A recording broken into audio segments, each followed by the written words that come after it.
በስመ አብ ወወልድ ወመንፈስ ቅዱስ አሐዱ አምላክ አሜን። በስመ አብ ወወልድ ወመንፈስ ቅዱስ አሐዱ አምላክ አሜን።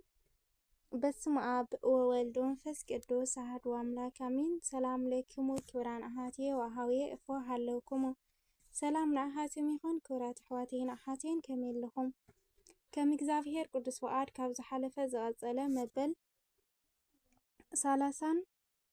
36 ክፋል ናይ ቅዱስ ዮሃንስ አፈወርቂ ህይወቱን ትምህርቱን ሒዘልኩም መፅአኒኹ ጀሚረ ክሳብ ዝውድእ ምሳይ ክፀንሑ ብትሕትና ይምሕፀን። ክትኣትዩ ተለኹም ናይ ደወል ምልክት ብምፅቃጥ ቤተሰብ ኩኑ። ቤተሰብ ዝኾንኩም ድማ ላይክ ሸር ምግባር ኣይትረስዑ። ስለትገብሩለይ ኩሉ ምብረታ ድማ እግዚአብሔር አምላክ የኽብረለይ። እምበኣር ናብቲ ትሕዝቶ ይከብለኩም። ናይ ቅዱስ ዮሃንስ አፈወርቂ ህይወቱን ትምህርቱን መበል 36 ክፋል። በዚህ ምክንያት እዚ አዳምን ኢዮብን አልዒልና ነይርና። ነዚ ጀሚርናዮ ዘለና ትምህርቲ ንምፍፃም ናብኡ ምምላስ ከድልየና እዩ። ሰይጣን ንአዳም ዝፈተኖ ብቃላት ጥራሕ እዩ፣ ንኢዮብ ግና ብተግባር እዩ። ንኢዮብ ዝነበሮ ነገር ኩሉ ዋላ ሓንቲ ከየትረፈ አጥፍአሉ፣ ውላድ ዘይብሉን ገበሮ። ካብ አዳም ግና ካብ ዝነበረ ክንዲ ቅንጣብ ትኹን ኣይወሰደሉን። ሰይጣን ንአዳም ዝተዛረወን ንዕኡ ንምስሓት ዝተጠቐመሉን ስልቲ እስኪ ጥዑይ ጌርና ንመርምሮ። ተመን ናብ ሂዋን ቀረበ ኣምላኽሲ ካብ ኩሉ ኦም ገነት ኣይትብልዑ ኢሉ ዶ ኣዚዝኩም እዩ ኢሉ ሓተታ። ኦሪት ዘፍጥረት ምዕራፍ 3:1 ኣስተውዕሉ። ኣብዚ ዝዛረብ ዘሎ ተመን እዩ። ንኢዮብ ግና ኣብ ሰበይቱ ሓዲሩ እዩ ተዛሪብዎ። እቲ ናይ መጀመርታ ዓብይ ፍልሊ ንምልከት። ንኢዮብ በታ ናይ ህይወቱ ደጋፊት ዝኾነ ሰበይቱ ክፍትኖ እንከሎ፣ ንአዳም ግና ካብቶም ንወዲ ሰብ ግዝኣት ኮይኖም ዝተፈጠሩ እንስሳታት ብዝኾነ ብተመን እዩ። ሰብ ናይ ስነ ፍጥረት ገዛኢ እዩ።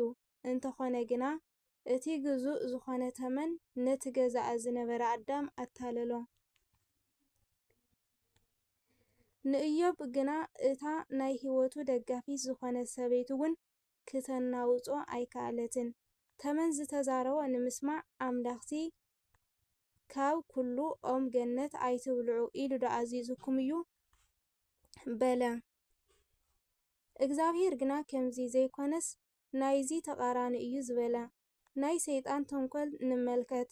እንታይ ከም ዝተባሃለ ምእንቲ ክፈልጥ ዘይተባሃለ ተዛረበ። ሽዑ ሂዋን እንታይ ገበረት? ምስኡ ዋላ ሓንቲ ቃል ምልውዋጥን ምዝርራብን ኣይምተገብኣን ነይሩ። እንተኾነ ግና ብዕሽነታ ናይ ጎይታኣ ምስጢር ኣውፅአትሉ። በዚ ድማ ንሰይጣን ጽቡቕ ዝኾነ መእተዊ መንገዲ ከፈተትሉ። መህረሚኣ ዝኸውን በትሪ ከዓ ምስ መትሐዚኡ ኣቐበለቶ። ኣብ ልዕሌና ተንኮል ንዝኣልሙን መፃወድያ ንዘዳልውን ጸላእትና ርእስና ብተህዋኽ ኣሕሊፍና ምሃብን ቀንዲ ምኽፋትን ክሳዕ ክንደይ ሓደገኛ ምዃኑ ንመልከት። በዚ ምክንያት ከዓ ጎይታና ተመሊሶም ከይነኽስኹም ቅዱስ ነገር ነኽላባት ኣይትሃቡ፣ በእጋሮም ከይረግፅዎ ድማ ሉልኩም ኣብ ቅድሚ ሓሰማ ኣይትደርብዩ ይብል። ማቴዎስ ወንጌል ምዕራፍ 7:6። እዚ ንሂዋን በፅሓ ዝተቐደሰ ናይ እግዚአብሔር ምስጢር ንኸልቢ ሃበት፣ ኣብ ቅድሚ ሓሰማ እውን ኣቐመጠት። ንሱ ከዓ ነቲ ናይ እግዚአብሔር ቅዱስ ቃል ብእግሩ ረገጾ፣ ተመሊሱ ከዓ ንኣኣ ነኸሳ። ከመይ ዝበለ ተንኮለኛን ክፉእን ምዃኑ ንመልከት። ከምዚ በለ ሞት ኣይክትሞቱን ኢኹም። ኦሪት ዘፍጥረት ምዕራፍ 3:4። ሂዋን ነዚ ተንኮል እዚ ብዝግባእ ክትፈልጦ ትኽእል ከም ዝነበረት ንምርኣይ ኣብዚ ጉዳይ እዚ ኣድህቦ ንግበር።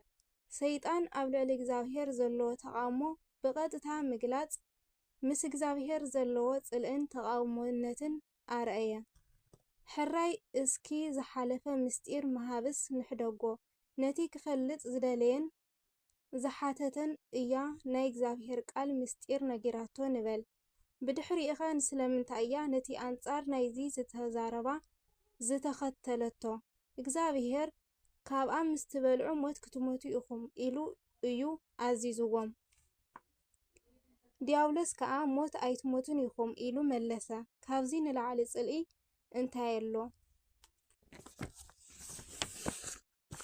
ኣብዚ ግዜ እዚ ካብዚ ናይ ጸላኢ ተንኰል ቀልጢፋ ክትሃድም ይግብኣ ነይሩ። ኣይፋልኩምን ኣምላኽ ደኣ ካብታ ኣብኣ ዝበልዓኹሙላ መዓልቲ ኩሉ ከም እትፈልጡን ከም ኣምላኽ እውን ከም እትኾኑን ጽቡቕን ክፉእን ከዓ ከም እትፈልጡን ስለ ዝፈለጠ እዩ ኣይትበልዑ ዝበለኩም እምበር ከቶ ኣይትሞቱን ኢኹም ኢሉ ተመን ኣታለላ። ኦሪት ዘፍጥረት ምዕራፍ 3:5 ኣምላኽ ናይ ምዃኑ ባዶ ተስፋ ምስ ነገራ ነዚ ክረክብ እየ ኢላ ነቲ ኣብ ኢዳ ዘሎ ውህብቶ ደርበየት። ኣምላኽ ዝኹሉ ጥበብ ዝነገሮም ኣምሲሉ ከም ዝሞቱ ገበሮም። ዲያብሎስ ኣምላኽ ዝኾኑሉ ጥበብ ዝነገሮም ኣምሲሉ ከም ዝሞቱ ገበሮም። ህይወቶም ብሞት ከም ዝስእኑን ኣብ ትሕቲ ኣርዑት ናይ ሞት ከም ዝወድቁን ገበሮም። ኦ ሄዋን ከመይ ኢልኪ ኢኺ ንዲያብሎስ ኣመኽኒኽዮ? እንታይ ጽቡቕ ነገር ኢኺ ርኢኹሉ?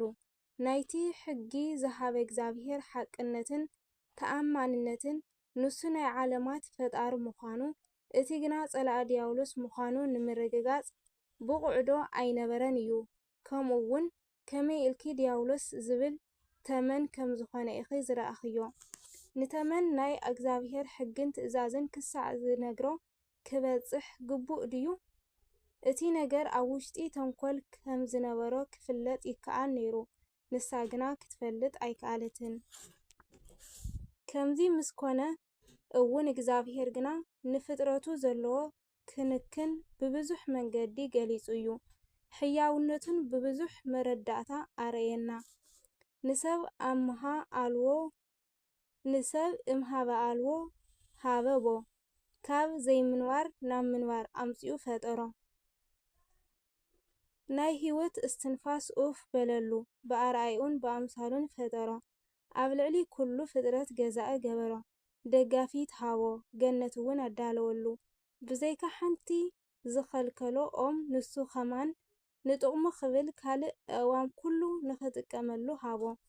ዲያብሎስ ግና ብስርሑ ዋላ ሓንቲ ጽቡቕ ነገር ኣይረአየን።